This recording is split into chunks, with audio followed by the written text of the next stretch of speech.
ওয়ালাইকুম বন্ধুরা, কেমন আছেন সবাই? আশা করি অবশ্যই ভালো আছেন। আজকে আমরা একটা গুরুত্বপূর্ণ আইন নিয়ে আলোচনা করব, সেটা হচ্ছে 1974 সালের স্পেশাল পাওয়ার অ্যাক্ট, বিশেষ ক্ষমতা আইন। এমন একটা আইন যে আইনের অধীনে আপনি অপরাধ না করলেও সরকার আপনাকে কি করতে পারে, আটক করে রাখতে পারে, ডিটেনশনে নিতে পারে অপরাধ করার পূর্বেই। তো এই আইনটা বাংলাদেশের অন্য সকল আইনের উপর প্রাধান্য পায়। এই আইনের অধীনে আপনার মৃত্যুদণ্ড হইলে আপনার ফায়ারিং স্কোয়াডে গুলি করে কি করা হয়, আপনার মৃত্যুদণ্ড কার্যকর করা হয়।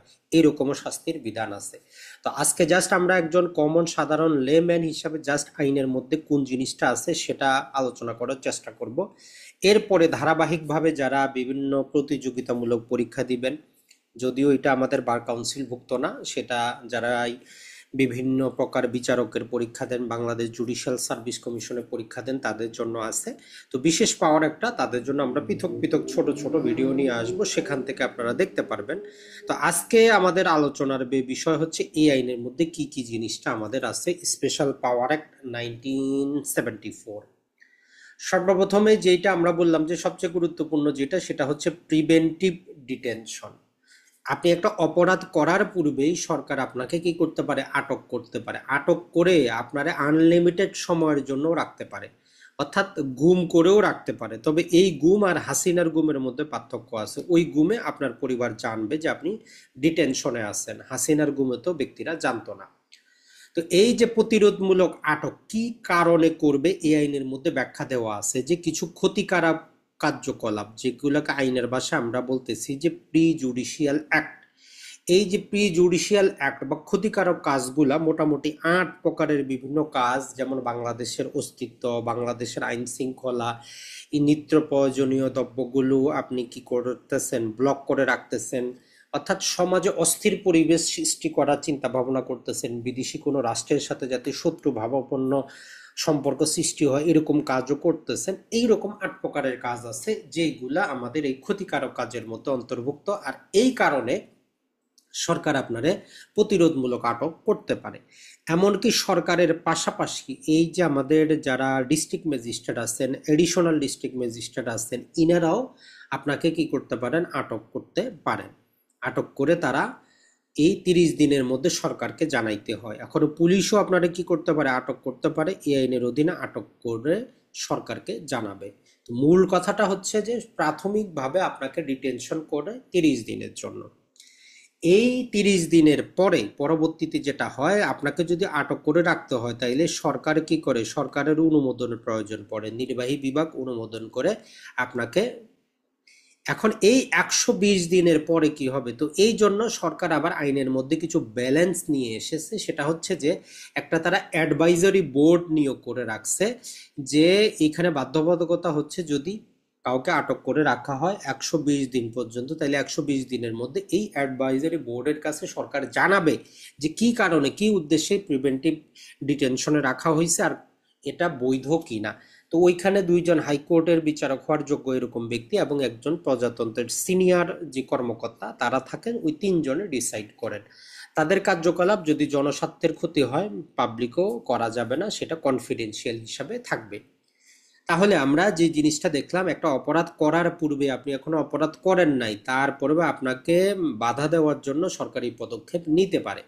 এখন এইটা আমরা বলবো যে আমরা সিআরপিসি পড়েছি, ব্যক্তিকে আটক করলে 24 ঘন্টার মধ্যে ম্যাজিস্ট্রেটের কাছে নিয়ে যেতে হয়। তো আমাদের এই সংবিধানেও কি করতেছে, এইটার বৈধতা দেওয়া আছে। সেখানে বলতেছে যে 33-এ, যে ওই যে আমরা বললাম 24 ঘন্টা, ওইটা এই প্রিভেন্টিভ ডিটেনশনের জন্য প্রযোজ্য না। তো এই যে বোর্ডের কাছে অ্যাডভাইজারি বোর্ড যদি মনে করে আপনারে কি করতে পারে, যে 6 মাস পর্যন্ত সরকার রাখলো, এরপরে আরো 6 মাস পর্যন্ত রাখতে পারে। তবে কন্ডিশন হচ্ছে প্রতি 6 মাসে মাসে কি করতে হবে, ওই অ্যাডভাইজারি বোর্ডের কাছে নিয়ে যেতে হবে। তারা যাচাই বাছাই করে দেখবে সমস্ত কিছু, যে আসলে উপযুক্ত কারণ আছে কিনা। যদি থাকে তাহলে তারা কাজটা করতে পারবে। এখন এই কাজগুলা যদি কোনো বিদেশি করে, সরকারের কাছে এই ক্ষমতা আছে বাংলাদেশ থেকে তাকে বিতাড়িত করার, তাকে বহিষ্কার করার ক্ষমতাও আছে। না গেলে তার 3 বছরের শাস্তিরও ব্যবস্থা করা আছে। শাস্তির পরে জোর করে পাঠিয়ে দেওয়া হবে, যেমন আমেরিকা হাত পা বেঁধে ভারতীয়দের ভারতে পাঠাইছে ওই রকম। তাহলে এই যে বিশেষ ক্ষমতা আইনের 1 নম্বর এক্সক্লুসিভ কন্টেইনড হচ্ছে আমাদের প্রিভেন্টিভ ডিটেনশন, প্রতিরোধমূলক আটক। তাহলে প্রাথমিকভাবে 30 দিন, 120 দিনের মধ্যে অ্যাডভাইজারি বোর্ডে, এরপরে হচ্ছে 6 মাস, এরপরে 6 মাস 6 মাস করে আনলিমিটেড আপনাকে কোনো অপরাধ করা ছাড়াই সরকার প্রিভেন্টিভ কাস্টাডিতে নিতে পারে। আর এটা সংবিধান সম্মত, সংবিধানে এর বিধান যুক্ত করা হয়েছে। এরপরে যেই গুরুত্বপূর্ণ জিনিসটা আমাদের স্পেশাল পাওয়ার একটা, সেটা হচ্ছে সাবোটেজ। এই সাবোটেজ শব্দটা আমি নিজেও প্রথম শুনেছি যখন বিমান দুর্ঘটনা ঘটেছে, বলে যে এটা সাবোটেজ হইতে পারে, মানে ধ্বংসাত্মক কার্যকলাপ হইতে পারে। এখন যেমন এই যে স্বৈরাচারী হাসিনার গোপালগঞ্জে তারা পুলিশের গাড়ি নানা প্রকার জিনিসগুলা কি করতেছে, পোড়াচ্ছে। এটা ছাড়া গত বছরের যে আন্দোলনে যদি হাসিনা সরকার থেকে যাইতো, যারা এই আন্দোলন মিছিল করেছে, মেট্রো রেল জ্বালিয়েছে, এদেরকে এই সাবোটেজের অধীনে গ্রেফতার করা হইতো, যে তারা বিশেষ ক্ষমতা আইনের অধীনে সাবোটেজ করেছে, ধ্বংসাত্মক কার্যকলাপ করেছে, যার শাস্তি মৃত্যুদণ্ডও কিন্তু হইতে পারে। তাহলে এই সাবোটেজ নানা প্রকার জিনিসকে ইনক্লুড করে, ধ্বংসাত্মক কার্যকলাপ, সরকারি, এটা ছাড়া অস্ত্রাগার, সেনাবাহিনী, নৌবাহিনী, বিমান বাহিনী, অর্থাৎ বাংলাদেশের যে স্ট্রাকচার আছে, সরকারি যে সমস্ত জিনিস আছে, এই জিনিসগুলাকে যদি মানুষ ধ্বংস করে সেক্ষেত্রে সাবোটেজ হিসাবে পরিগণিত হবে। এই আইনের মধ্যে আরো গুরুত্বপূর্ণ জিনিস হচ্ছে যে সরকার ইস্তার করলে কোনো একটা নির্দিষ্ট জায়গাকে বলতে পারে যে এইটা হচ্ছে একটা প্রোটেক্টিভ জায়গা, এখানে অনুমতি ছাড়া প্রবেশ করা যাবে না, এইরকম জিনিস দেওয়া আছে। কোথাও এটা সংরক্ষিত একটা এলাকাকে, টোটাল এলাকাকেই সংরক্ষিত এলাকা হিসাবে ঘোষণা করতে পারে। তাহলে প্রোটেক্টিভ একটা প্লেস হইতে পারে, প্রোটেক্টিভ একটা এরিয়া হইতে পারে, যেখানে অনুমতি ছাড়া প্রবেশ করা যাবে না। আরেকটা ভালো কথা বলিনি, এই আইনটা তৈরির মেইন উদ্দেশ্য ছিল, আমরা 74-এ দুর্ভিক্ষ জানি, আমরা 71 সালে যুদ্ধ করার পরে যখন স্বাধীন হওয়ার পরে বাংলাদেশে এই যে মারামারি, খুনাখুনি, নানা প্রকার কিছু বেড়ে গিয়েছিল, খাদ্য দ্রব্য নানা প্রকার জিনিসগুলো মজুদ বেড়ে গিয়েছিল, তখন সরকার বাধ্য হয়ে এই আইনটা নেয়। এটা নির্বাহী বিভাগের একটা স্পেশাল অস্ত্র আমরা বলতে পারি। এটা দুই দিক থেকেই কি বলতে পারি যে আমরা ধারালো অস্ত্রের মতো, আপনি কিভাবে ব্যবহার করবেন তার উপর নির্ভর করে। মানবাধিকার সংগঠনগুলো চাচ্ছে এই আইনটাকে বাদ দেওয়ার জন্য, যেহেতু অপরাধ করার পূর্বেই আপনাকে ডিটেনশনে নিতে হয়। আর এটার পক্ষে যারা, তাদের কথা হচ্ছে সরকার যদি কার্যকরী দেশ চালাইতে চায়, যেমন এখন ইউনূস সরকার পারতেছে না, কিন্তু আইন তাদের কাছে আছে, তারা এই আইনের অধীনে কিন্তু কোনো অপরাধ ছাড়াই যে কোনো ব্যক্তিকে গ্রেফতার করতে পারে। এই আইনের মধ্যে আরেকটা জিনিস হচ্ছে কারফিউ, যেটা কারফিউ জারি করা হয়েছে, গোপালগঞ্জে কারফিউ জারি করা হয়েছে। যদিও আমরা কারফিউ মানে জানি যে সান্ধ্য আইন, রাতের বেলা রাত 8টা থেকে সকাল 6টা, তবে প্রকৃতপক্ষে আইন ওই কথাটা বলে না। আইন হচ্ছে যে সরকার নির্দিষ্ট একটা সময়ের জন্য মানুষকে ঘরের বাইরে যাওয়া নিষেধ করতে পারে অনুমতি ছাড়া। বিশেষ তারা পদ্ধতি, বিশেষ ব্যক্তি থাকবে, তার কাছ থেকে অনুমতি নিয়ে আপনি বাইরে যাবেন, এটাই হচ্ছে আমাদের কারফিউ। তবে এটাকে আমরা সান্ধ্য আইন বললেও, যেমন গোপালগঞ্জে দিনের বেলা এখনো চলতেছে কারফিউ, 6টা পর্যন্ত চলবে। এরপরে আরেকটা হচ্ছে ব্ল্যাক মার্কেট বা কালোবাজারি। আমরা দেখি লবণের দাম বেড়ে যায়, তেলের দাম বেড়ে যায়, অর্থাৎ যে জিনিসগুলা সরকার দাম নির্ধারণ করে দিয়েছে বা মার্কেটের সর্বোচ্চ মূল্যে আছে, এর চাইতে বেশি মূল্যে ব্যবহার করার জন্য আপনি এগুলো কি করতেছেন, স্টক করতেছেন, কালোবাজারি করতেছেন।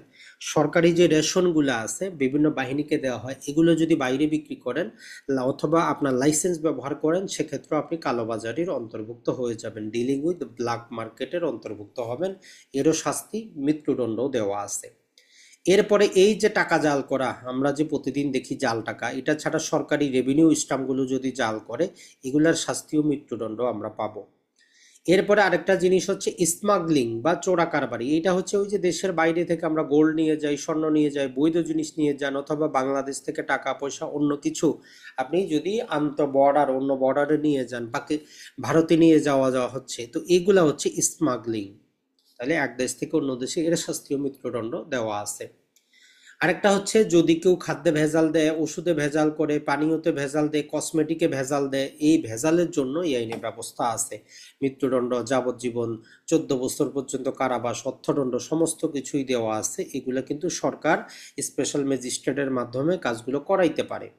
তাহলে আমরা এই আইনের মধ্যে মূলত দেখলাম একটা অবস্থা হচ্ছে প্রতিরোধমূলক ডিটেনশন নিয়ে নিল, আর বাকিগুলা হচ্ছে যে আমাদের ধ্বংসাত্মক কার্যকলাপ, সাবোটেজ, সংরক্ষিত স্থান, কারফিউ, ব্ল্যাক মার্কেটিং, স্টাম্প জাল, টাকা পয়সা জাল, স্মাগলিং করা, খাদ্য, ওষুধ, পানীয়, কসমেটিক এগুলোতে ভেজাল মেশানো।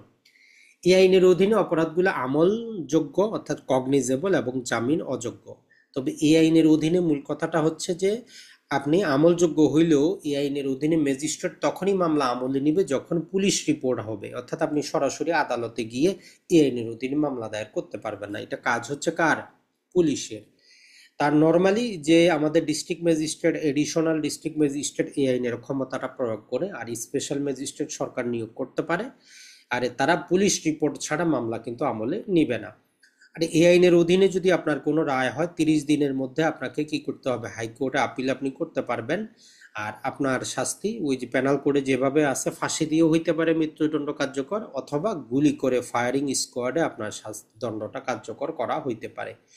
বাংলাদেশে প্রচলিত অন্য যত প্রকার আইন আছে সকল আইনের উপর এই আইনটা প্রাধান্য পাবে, স্পেশাল পাওয়ার অ্যাক্ট। তাহলে আমরা যদি এখন এক শব্দে আপনাদেরকে বলি যে স্পেশাল পাওয়ার অ্যাক্টের ভিতরে কি আছে বুঝতেই পারতেছেন। সবচেয়ে গুরুত্বপূর্ণ হচ্ছে প্রিভেন্টিভ ডিটেনশনটা, যে অপরাধ করার পূর্বেই ব্যক্তিকে আটক রাখা যায়। শেখ মুজিব এই কারণেই করেছিল যে তখন এই যে জাসদ আছে তারা অস্ত্র হাতে নিয়েছিল। এই আইনের অধীনে আরেকটা জিনিস যেটা আমরা ভুল করেছি সেটা হচ্ছে যে বলিনি, সেটা হচ্ছে যে কোনো একটা সংগঠন যারা আছে, একটা সংগঠন তৈরি করা অথবা কোনো সংগঠন, রাজনৈতিক দল বা ইউনিয়নের কার্যক্রম 6 মাস পর্যন্ত বন্ধ রাখারও আদেশ কিন্তু দিতে পারে, যে তারা নানা প্রকার ক্ষয়ক্ষতিপূর্ণ কাজ করবে। যে কোনো ট্রেড ইউনিয়ন হইতে পারে, রাজনৈতিক দল হইতে পারে, কার্যক্রম সর্বোচ্চ 6 মাস পর্যন্ত স্থগিত করতে পারে। নতুন দল গঠনে তারা সেখানে বাধাও সৃষ্টি করতে পারে। এই টোটাল জিনিসটাই, কম্বাইন প্যাকেজটাই হচ্ছে স্পেশাল পাওয়ার অ্যাক্ট।